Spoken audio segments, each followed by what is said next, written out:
Welcome to the Slop Temple. We pray this video helps. You begin by confirming prerequisites: an iPhone or iPad running a recent OS, active Wi-Fi, and sufficient battery. Put your AirPods 2 in the charging case, open the lid, and bring the case close to the unlocked device. Once done, plug the case or phone into power so charging continues.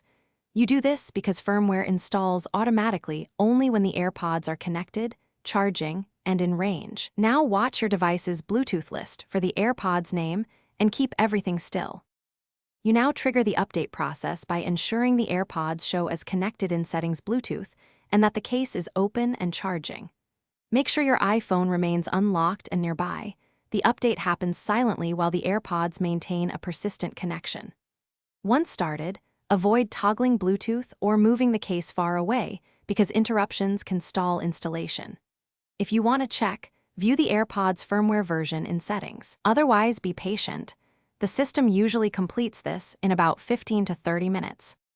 You finish by verifying the firmware version in settings Bluetooth under your AirPods details. Compare the number to the latest build you expected.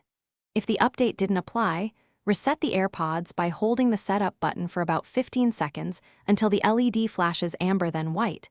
Then repair to your device and repeat the charging/nearby steps. Make sure to use stable Wi-Fi and keep everything charged and unlocked. This solves most issues, and then double-check the firmware number again to confirm success. Thanks for watching. Consider subscribing if we helped you.